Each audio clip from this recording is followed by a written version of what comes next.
EMA, il forme aux 10 parcours de M2, donc on touche à tout en EMA. D'avoir 2 ans d'expérience, c'est bien pour son CV, démarquer les autres candidats qui ne sont pas en apprentissage.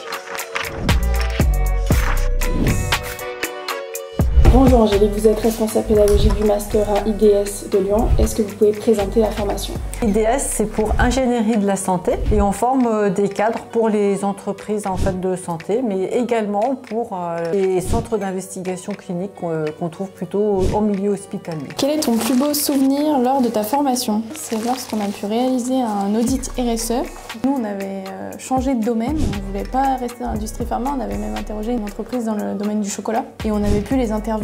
On est allé dans cette entreprise et on a fait le point sur leurs pratiques. Et on a dit ce qu'il fallait améliorer, ce qui allait pas, ce qui allait. Et ça, c'était vachement intéressant. Alors, par exemple, les étudiants qui sont plus avec moi, donc moi, ça a été améliorer la production d'insuline. Ils travaillent en groupe, on leur demande de faire une recherche bibliographique pour faire déjà l'état des lieux et après de proposer des pistes d'amélioration, pour voir comment on peut améliorer les rendements.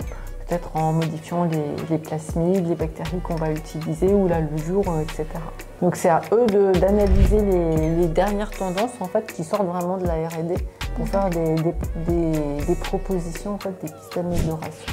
En première année de master, les étudiants ils rencontrent tous les vendredis après-midi du premier semestre énormément d'anciens diplômés et des professionnels de l'industrie ou de l'évaluation clinique. Alors, y a-t-il un sujet auquel tu aimerais sensibiliser les futurs étudiants? Se sentir bien dans son entreprise, soit en alternance, c'est primordial, et aussi au sein des responsables du master 1, bien entouré, je trouve que c'est important.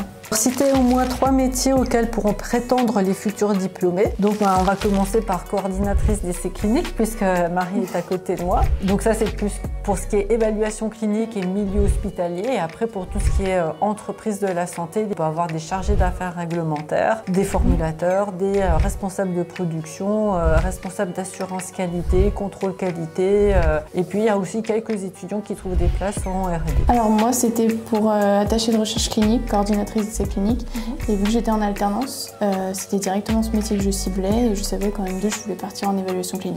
Alors si tu devais donner un conseil pour réussir cette formation, lequel serait-il? EMA, il forme aux 10 parcours de M2, donc on touche à tout en EMA. C'est très bien d'avoir un EMA comme ça parce que même si moi mon projet professionnel il était clair, donc de travailler dans l'évaluation clinique, ça peut tout de même ouvrir des portes parce qu'on a des bases solides, par exemple en qualité ou en recherche et développement. En quoi est-ce un avantage de faire ce master en apprentissage? Eh bien, pour moi, c'est la mise en application directe de ce qui vaut en cours.